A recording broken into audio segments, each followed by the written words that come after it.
पुण्यार्जक हैं। विद्या अरह गुरु भक्त परिवार, कृष्णा नगर, दिल्ली। श्री राजेश कुमार जैन, श्रीमती अंजना जैन, बेटी अंजलि जैन, सुपुत्र राहुल कुमार जैन, श्रीमती अर्चना जैन, पौत्र तीर्थ जैन, पौत्री तिथि जैन, बेटी दामाद श्रीमती रागिनी डॉक्टर पूर्वेश राज। प्रतिष्ठान राजेश क्लॉथ स्टोर, शाहपुरा, भिटौनी, जिला जबलपुर, मध्य प्रदेश।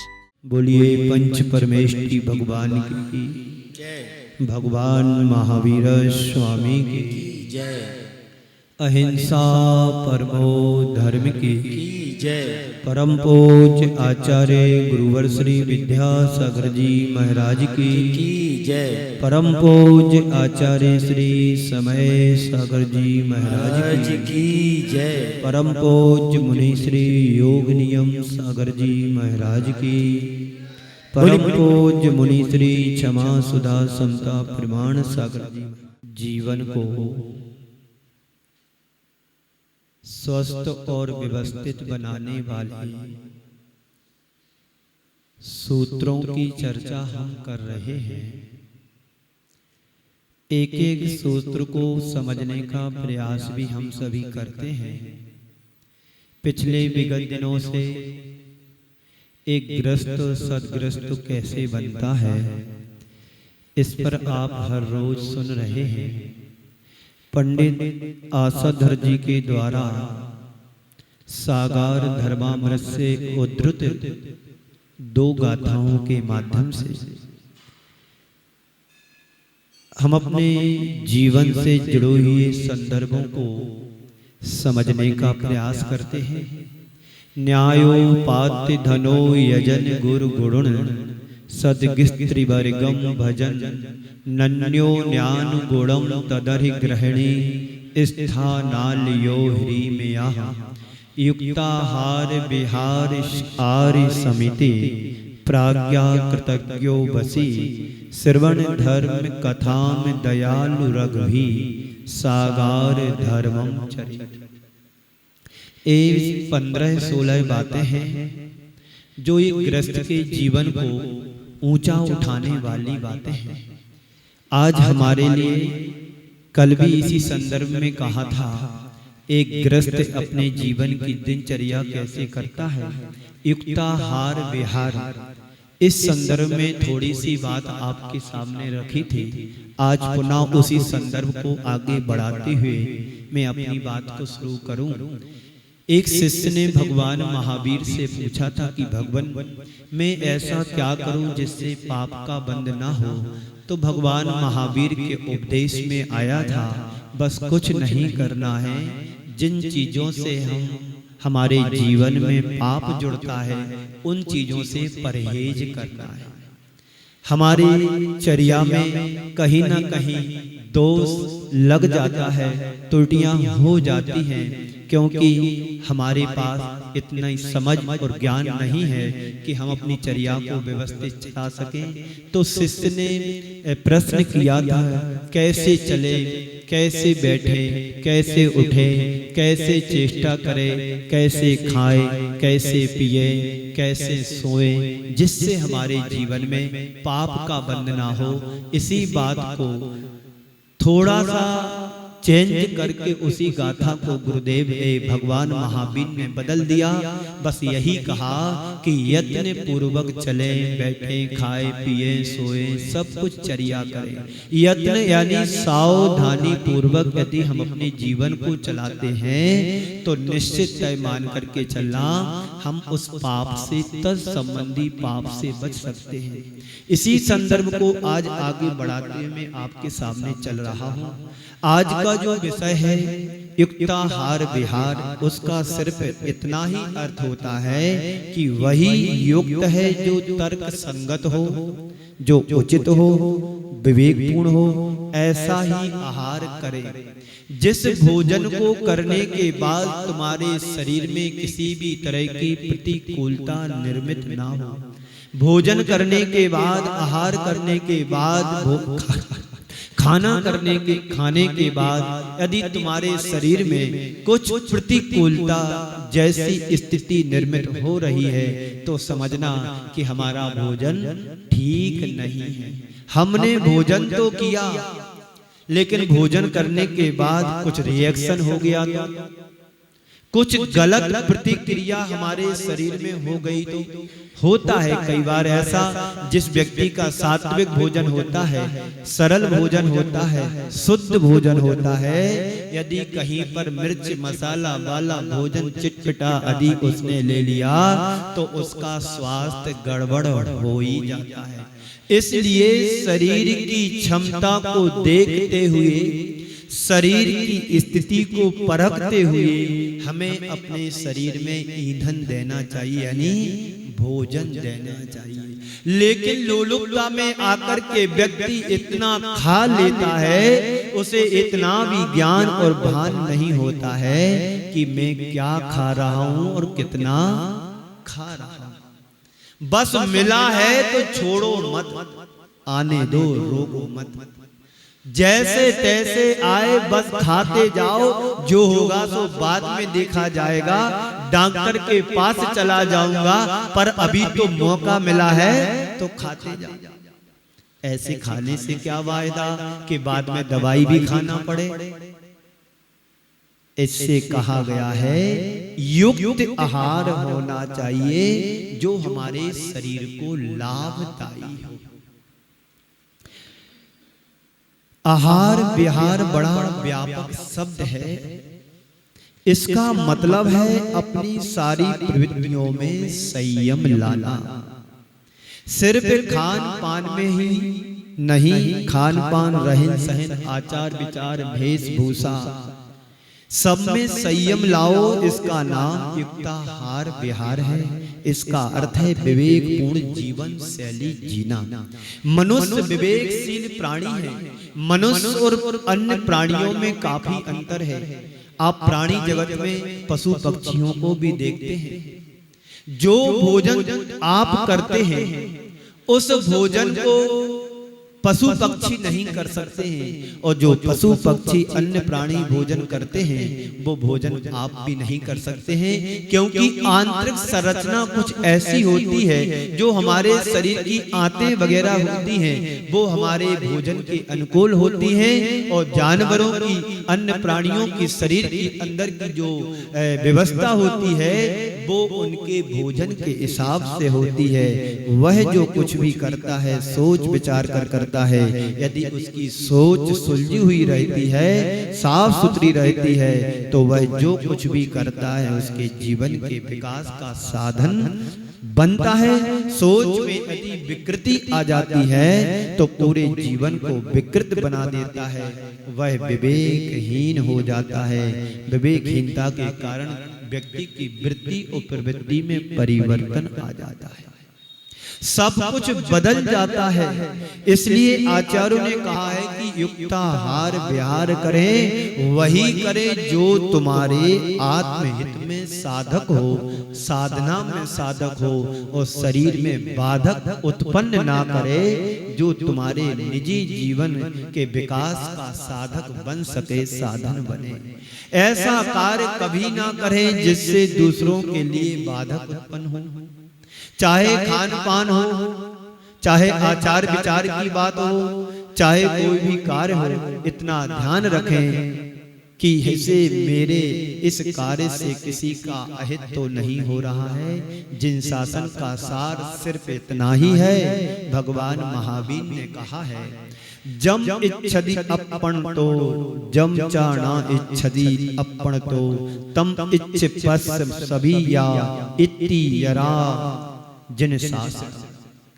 जैसा तुम अपने प्रति चाहते हो, जैसा तुम अपने लिए चाहते हो, जैसे तुम अपने परिवार के लिए चाहते हो, जैसा तुम स्वयं के लिए चाहते हो, जैसा तुम अपने प्रति नहीं चाहते हो, तो दूसरों के प्रति वही व्यवहार करो। जिन शासन का सार सिर्फ इतना ही है। जो व्यवहार तुम्हें दूसरों का पसंद नहीं है, वही व्यवहार हम दूसरों से करें जो तुम्हें पसंद है। बात साफ है। जो भोजन तुम सात्विक करते हो, वही भोजन दूसरों को सात्विक कराने का विचार रखो। हम जो गलत काम तुम्हें दूसरों का पसंद नहीं है, तो तुम दूसरों के साथ वही व्यवहार करो। बात समझ में आ रही है? यही भगवान महावीर के उपदेश का सार है और इसका ही नाम युक्ताहार विहार है।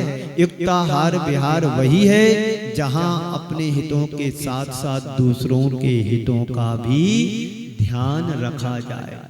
एक दिन मैंने कहा था, आज पुनः कहता हूं, जैन किसे कहते हैं? आप लोगों ने परिभाषाएं रटी होगी। जैन किसे कहते हैं? बोलो जीतू भाई। जो रात्रि भोजन ना करता हो, पानी छान के पीता हो और देव दर्शन करता हो, इसी को ना जैन कहेंगे। ये तो तुमने परिभाषा रट ली है। जन्म से जब तुम्हारा जन्म हुआ था तब तुम्हारे लिए महाराज के पास ले जा करके 2 महीने में संस्कार दिला दिए, नमोकार मंत्र सुनवा दिया और 8 वर्ष होते ही अष्टमूल गुणों का धारण करा दिया और माता पिता ने शिक्षा दी। पाठशाला में तुम्हें उपदेश में मिला कि जैन किसे कहते हैं? जो जिनेंद्र भगवान का अनुयायी हो, डेली देव दर्शन करता हो, पानी को छान करके पीता हो, अहिंसा धर्म का पालन करता हो और जीवों की रक्षा करने के लिए आरंभ सारंभ से बचने के लिए रात्रि भोजन ना करता हो। ये ठीक है अपनी जगह, लेकिन मैं आपके लिए आज एक नई परिभाषा देता हूं। जैन किसे कहते हैं? तो संत कहते हैं जैन उसे कहते हैं जो अपने हितों के साथ दूसरों के हितों का भी ख्याल रखे, उसे जैन कहते हैं। यही भगवान महावीर के उपदेश में आया है, जियो और जीने दो। सच्चा जैनी वही है। पर आप लोगों का पुण्य अच्छा है कि जन्म लेते ही जैन बन गए, कुछ करना धरना ना पड़ा। ये तो तुम जन्म के जैनी बने हो, पर भगवान महावीर की पूरी बात को सुनो। भगवान महावीर कहते हैं तुम जन्म के जैनी तो बन चुके हो, पर कर्म के जैनी कब बनोगे? भगवान महावीर के उपदेश में यही आया है कि तुम कर्म के जैनी बनो। कर्म अच्छे करोगे तो फल अच्छा मिलेगा। जैसी तुम्हारी करनी होगी वैसा तुम्हारा इतिहास लिखा जाएगा। कर्म सिद्धांत को समझने की कोशिश हमारी होना चाहिए। हम कर्म कैसे करते हैं, कैसे कर रहे हैं, इस पर कभी बैठकर के विचार किया? अपने मन में अशुभ विचार आते ही, शुभ विचार आते ही कर्म बन जाते हैं। ये पता है कि नहीं? 24 घंटे हमारे कर्म का आश्रय हो रहा है। एक क्षण को भी एक मशीन रुकती नहीं है कि तुम्हारा कर्म रुक रहा हो। सोते उठते बैठते जाते जागते खाते पीते हर क्षण शुभ अशुभ आश्रय हो रहा है। इतना ध्यान तो रखो कि कर्म की फैक्ट्री चालू है, लाइट भी बंद नहीं होती। कैमरे की लाइट तो बंद हो जाए, कमरे की लाइट बंद हो जाए, एसी की लाइट बंद हो जाए, कूलर की लाइट बंद हो जाए, पर कर्म की लाइट जो चालू हुई है गर्भ से लेकर के कब तक? जब तक मुक्ति ना मिले तब तक ये लाइट बंद होने वाली नहीं। जैसे जहां पर लाइट बनाई जाती है वहां लाइट का स्टोर नहीं होता है, वहां बन रही है, यहां जा रही है।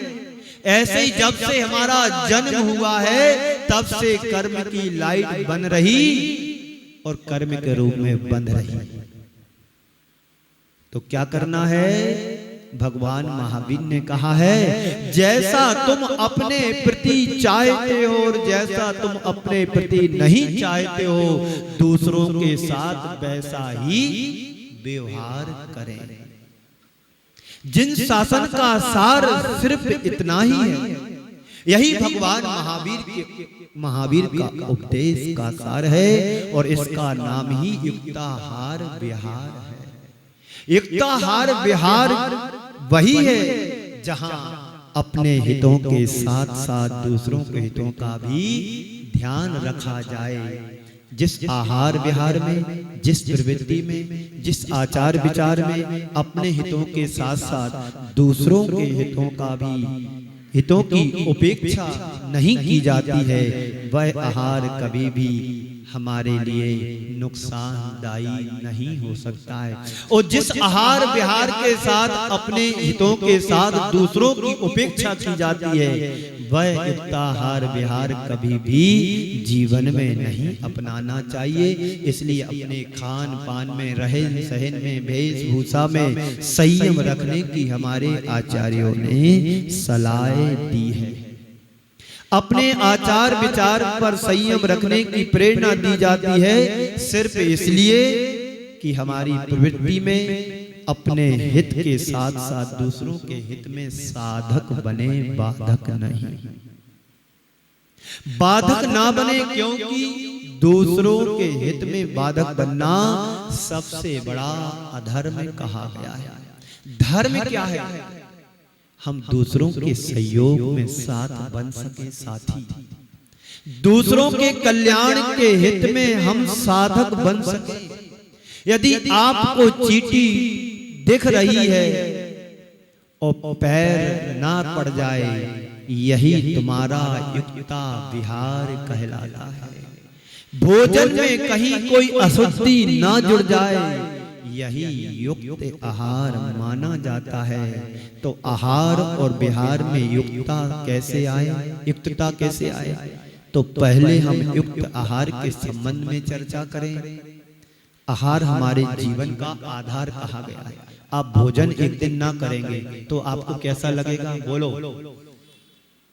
संकल्प नहीं लिया है उपवास करने का, पर यात्रा चल रही है, होटल कहीं अच्छी मिली नहीं है और कहीं सात्विक भोजन दिख नहीं रहा है, तो मन में क्या व्याकुलता चल रही है?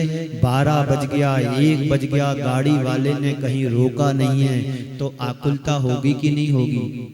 अब क्या कहोगे? तुम तो कहीं पर भी रोक दो, भूख लग रही है, प्राण निकले जा रहे हैं, ये क्या है व्यवस्था? अब वहां के मुखिया को आप डांटेंगे, ऐसी कोई यात्रा कराई जाती है? अब अगली बार से इनके साथ नहीं आना।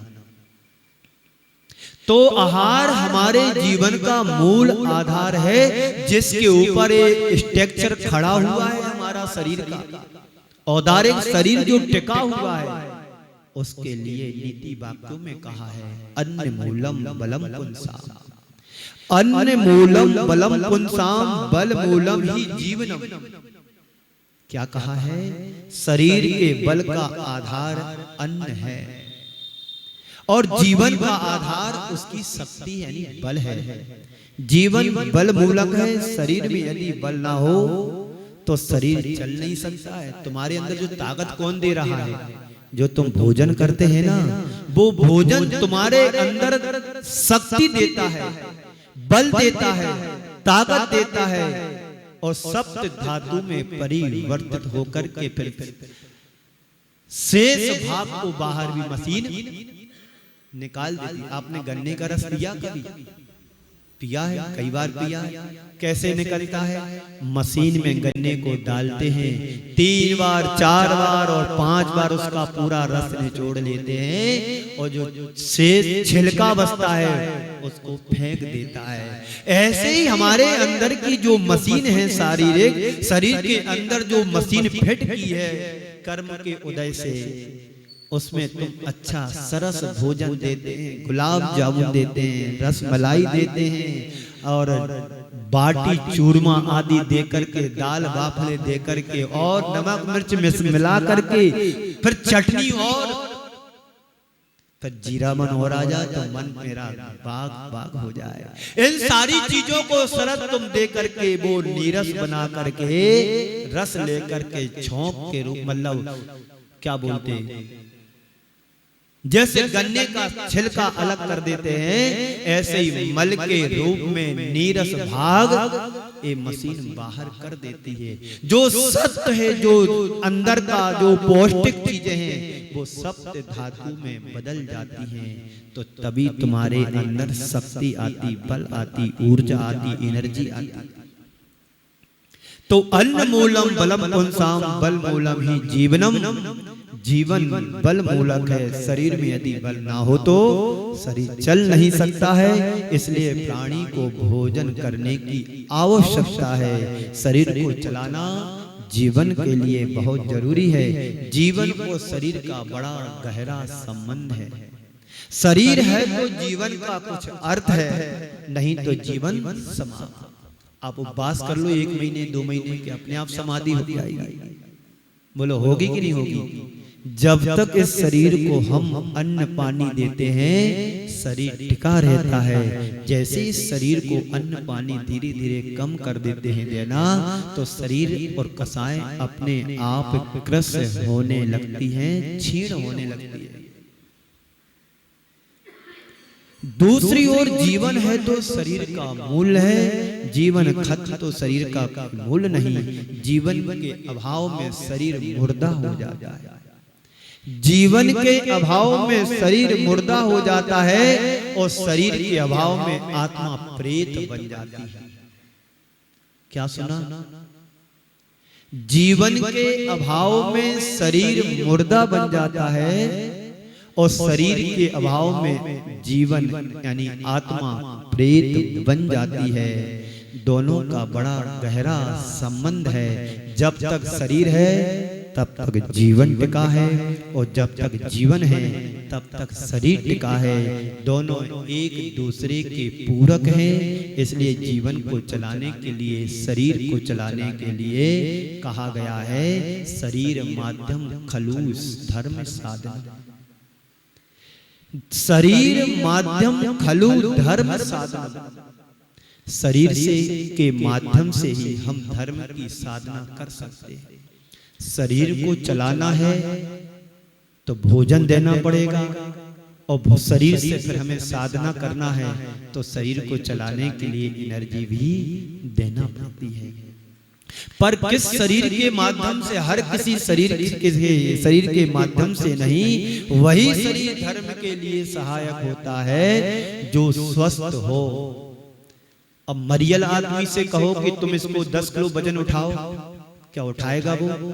और वैसे ही शरीर से कमजोर हो, उससे कहो कि तुम 3-4 उपवास कर लो, उपवास तो कर लेगा पर उसकी समाधि भी हो जाएगी।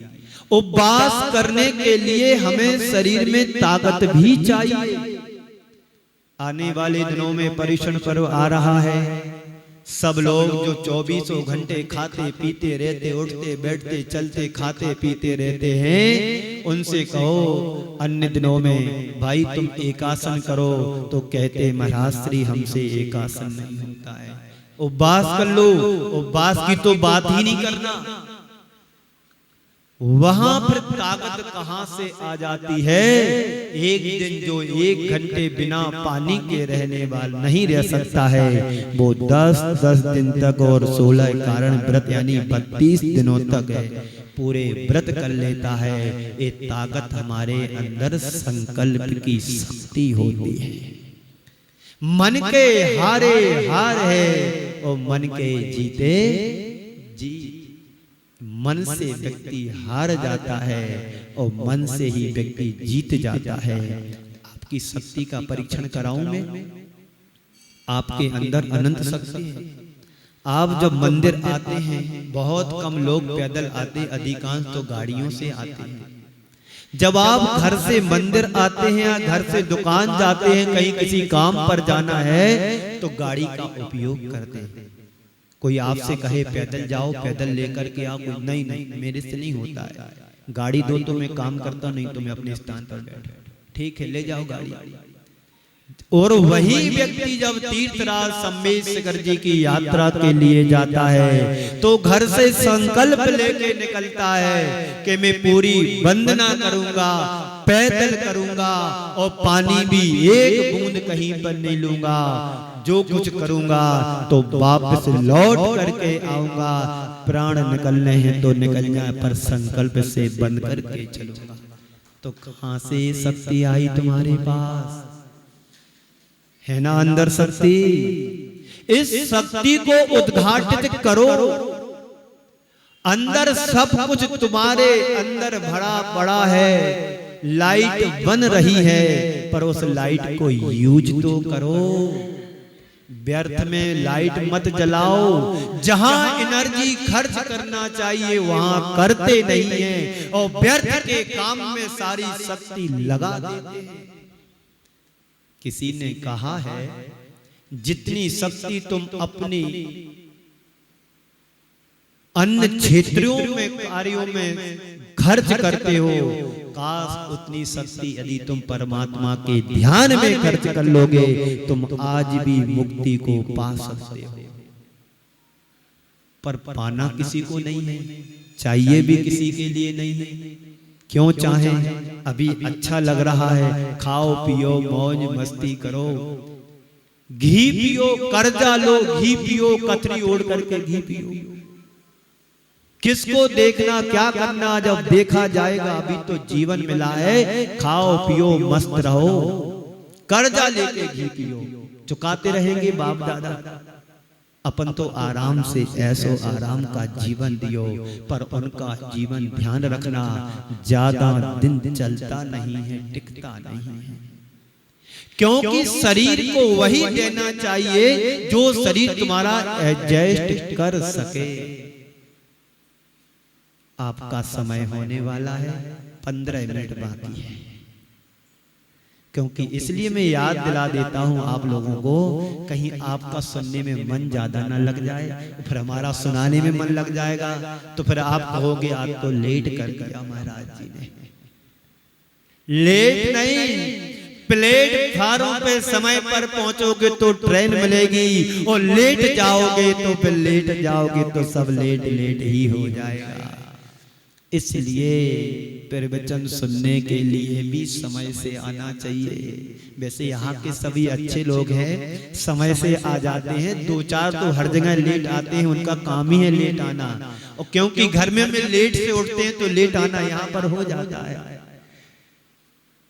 बात समझ में आ रही? फिर उनको प्लेट में नाश्ता भी चाहिए पड़ता, क्योंकि लेट उठे हैं। महानुभाव, लेट नहीं आना है ना लेट जाना है। तुम लेट आ सकते हो, आकर के गलती कर सकते हो, पर मैं छोड़ने में, लेट करने में गलती नहीं करूंगा। मुझे पता है घड़ी में 9:30 बजेंगे और आपको छोड़ दिया जाएगा। तो चलिएगा आगे। शरीर माध्यम खलु धर्म साधनम, शरीर के ही माध्यम से धर्म का साधन कर सकते हैं, पर किस शरीर के माध्यम से? हर शरीर के माध्यम से धर्म की साधना नहीं की जा सकती है। जो शरीर स्वस्थ होता है उसी शरीर से धर्म किया जा सकता है। यदि शरीर अस्वस्थ हो तो वह धर्म के लिए साधक ना हो करके बाधक बन जाता है। एक अस्वस्थ व्यक्ति धार्मिक साधना चाहे करके भी नहीं कर सकता है। इसलिए स्वस्थ रहना जरूरी है। स्वस्थ कौन बन सकता है? बोलो, स्वस्थ कौन बन सकता है? बाघ भट्ट एक बहुत बड़े वैद्य हुए। बाघ भट्ट एक बहुत बड़े वैद्य हुए। उनकी परीक्षा के लेने के लिए एक बार अश्विनी कुमार आए। बड़े निराले ढंग से उन्होंने परीक्षा ली। वह तोते का रूप बनाकर के एक पेड़ की डाल पर बैठ गए और कहना उन्होंने शुरू कर दिया, को रुक को रुक को रुक को रुक। डाल पर बैठे हैं अश्विनी कुमार एक तोते का रूप बना करके, और वैद्य जी उनको सुन रहे हैं। को रुक को रुक को रुक। कौन निरोग है? कौन निरोग है? कौन निरोग है? कौन निरोग है? बार बार उस तोते ने ऐसा कहा, को रुक को रुक को रुक। जैसे ही बाघ भट्ट का ध्यान गया उन्होंने जवाब दिया, हित भुक हित भुक हित भुक हित भुक। क्या कहा वेद जी ने? हित बुक साक बुक चैव अरुण, जो हितकारी भोजन करता है वह हित भुक है, मित भुक है। यानी मर्यादित भोजन करें, सीमित भोजन करें, जितना जरूरत है उतना करें। जरूरत से ज्यादा भोजन करोगे, डाइट रखोगे, बीमार पड़े बिना नहीं रहोगे। 2-4 दिन 8 दिन शरीर तुम्हारा एडजस्ट करेगा और फिर अगले दिन 8-10 दिन बाद फिर थोड़ी सी हरारत होगी, ऐसा लगेगा कि थकान हो रही है। फिर दूसरे दिन ऐसा लगेगा हाथ पैर में भी थोड़ा थोड़ा दर्द चालू हो गया। फिर ऐसा लगेगा कि आज तो फीवर ही आ गया। फिर क्या कहा? हित भुक मित भुक साक भुक, ये कहाँ चला गया? हित भुक हो यानी हित हो, मित हो, प्रिय नहीं हो। कैसा हो? सीमित मर्यादा में हो, परिमाण में हो। साक यानी शाकाहार का सेवन करता है, वही अरुण यानी रोग से रहित होता है। उसके जीवन में रोग अपना प्रभाव नहीं दिखा सकता है। वह व्यक्ति आजीवन स्वस्थ जीवन जी सकता है, और व्यक्ति स्वस्थ जीवन जीता है वही सुखी जीवन जीता है। आजकल व्यक्ति रोटी कम खाते हैं, दवाई ज्यादा खाते हैं, महाराजों को छोड़ करके। महाराज यदि औषधि कभी कभार लेते हैं तो वो बैलेंस बनाने के लिए लेते हैं, क्योंकि साल में एक आध बार बुखार उनको भी आ जाता है। तुम कहो फिर महाराज और हम में कोई अंतर नहीं रहा? अंतर तो बहुत भारी है। अंतर तो इतना है, जमीन और आसमान जैसा है।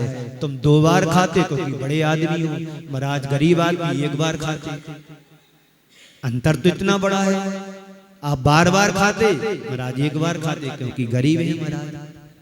आप धनी लोग हो, जब चाहो तब खा लो, महाराज तो एक सीमित समय में खाते। पर अंतर इतना है, आप 1 हाथ से खाते हो, महाराज 2 हाथ से खाते हैं। तो महाराज बड़े हैं इसलिए दोनों हाथों से खाते हैं। दूसरा अंतर बताऊं, और भी अंतर है। आप नीचे खड़े होके खाते हैं, महाराज चौकी पे खड़े होकर के खाते हैं। अंतर तो बहुत बड़ा है। हाँ देखो, नया पॉइंट माता जी ने दिया। आपकी मात्र आपकी पत्नी या माँ खिला सकती है, क्योंकि आप छोटे आदमी हैं। महाराज बड़े होते हैं इसलिए पूरी समाज मिलकर के खिलाती है। अंतर तो बहुत बड़े बड़े हो सकते हैं। उस अंतर को अंतर समझ करके जीवन को अंतरंग में तरंग उत्पन्न करो, कि हमारा जीवन भी कल्याण के मार्ग पर रहे बने। 5-7 मिनट और आपके बचे हैं, तो वही सुखी व्यक्ति हो सकता है। पहला सुख निरोगी काया, पहला सुख निरोगी काया। बताओ यहाँ पर जितने बैठे हैं किस किस की काया निरोगी है? एक भी व्यक्ति इस संसार में निरोगी काया वाला नहीं है। संसार की बात कर रहा हूं, तुम्हारे प्रताप नगर की बात नहीं कर रहा। यहाँ तो सब बीमारी है। संसार में एक भी व्यक्ति सुखी नहीं है, मात्र निरोगी काया नहीं है, मात्र सिद्धों की अवस्था को छोड़ करके। जब तक संसार में व्यक्ति रुका है तब तक वो रोगी है। 3 रोग तो जन्म से सभी को लगे हैं। जन्म जरा मृत्यु विनाशनाय, क्षुधा रोग विनाशनाय नैवेद्यम, जन्म जरा मृत्यु विनाशनाय जलम निरुपामिति। रोज भगवान के चरणों में पूजन करते हैं, कलश का जल दूसरे कलश में डाल देते हैं, कहते हैं क्या? जन्म जरा मृत्यु विनाशनाय जलम निरुपामिति। ये 3 रोग तो हर व्यक्ति के जीवन में लगे हैं। फिर शारीरिक गतिविधियां जो होती हैं वो तो फिर निमित्त को उदय कर्म उदय में आता है तो रोग उभर करके आ जाता है। लेकिन सुखी कौन है? सिद्ध भगवान, अरहंत भी नहीं है सुखी, क्योंकि अब उनके पास मृत्यु रूपी रोग है, अंतिम मरण है उनका। इसलिए वो भी कथनचित संसार मुक्त है। रोग शारीरिक कुछ भी नहीं है, लेकिन जो जन्म के साथ मरण का रोग होता है, एकमात्र रोग उनके पास बचा है, वो भी कुछ क्षणों में, कुछ पलों में नष्ट करके मुक्ति के अधिकारी बन जाते हैं। तो पहला सुख निरोगी काया, काया का निरोगी होना पहला सुख है। स्वस्थ जीवन सुखी जीवन का आधार बनता है। इसलिए सुखी रहना चाहते हो, बोलो कि नहीं।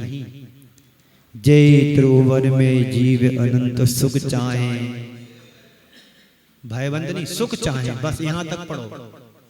जय त्रिभुवन में जीव अनंत सुख चाहे।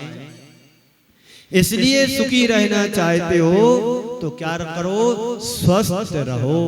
अधिकांश पैसा व्यक्तियों का दवाई में चला जाता, कहां कहां जाता पता है? एक काले कोट वालों के पास जाता है। आपने मकान खरीदा, सामने वाले को पैसे दे दिए, उसने दूसरे आदमी को समझा बुझा करके तुम्हारे ऊपर क्लेम कर दिया, इन्होंने हमारा मकान हड़प लिया और पैसे दिए नहीं। क्यों? नंबर 1 में दे नहीं सकते, छिप करके दिए तो कोई प्रूफ है नहीं। सामने वाला क्या रजिस्ट्री तो की नहीं है, 35,000 पहुंच गए। अब कहां तुम्हारे पास सबूत है? पैसा भी गया और सब कुछ गया। बोलो। तो इसलिए सुखी रहना चाहते हो तो स्वस्थ रहो, और स्वस्थ रहना चाहते हो तो हित भुक मित भुक साक भुक की निधि को अपनाना जरूरी है। हित भुक भोजन करो, मित भुक भोजन करो। सीमित मर्यादा में, परिमाण में जो व्यक्ति खाता है वही व्यक्ति स्वस्थ रहता है, सुखी रहता है। तो पहला कहां पर जाता हमारा पैसा? काले कोट में, वकीलों के पास। दूसरा बचा कुचा पुलिस वालों के पास चला जाता है। भैया बचना है, हथकड़ी मत लगाना, आप तो ऐसे ले चलो, वकील से हम मिल लेंगे। खाकी पोशाक में चला जाता है। और कुछ बचा कुचा है कर्माधीन, तो फिर सफेद ड्रेस वालों के यहाँ डॉक्टरों के पास चला जाता है। यदि तीनों कोटों से यदि तुम्हारे लिए बचना चाहते हो तो परमात्मा के परकोटे में लगा दो। कहां लगा दो? परमात्मा के परकोटा, समझते ना? भगवान की जो मंदिर है उसमें लगा दो, तो 3 कोट में पैसा लगेगा नहीं। वहां से बच करके जब पुण्य तुम्हारा इकट्ठा होगा तो वहां लग जाएगा पैसा, तो पाप में जा नहीं सकता है। इस कार्यक्रम के पुण्यार्जक थे विद्या अरह गुरु भक्त परिवार, कृष्णा नगर, दिल्ली। श्री राजेश कुमार जैन, श्रीमती अंजना जैन, बेटी अंजलि जैन, सुपुत्र राहुल कुमार जैन, श्रीमती अर्चना जैन, पौत्र तीर्थ जैन, पौत्री तिथि जैन, बेटी दामाद श्रीमती रागिनी, डॉक्टर पूर्वेश राज। प्रतिष्ठान राजेश क्लॉथ स्टोर, शाहपुरा, भिटौनी, जिला जबलपुर, मध्य प्रदेश।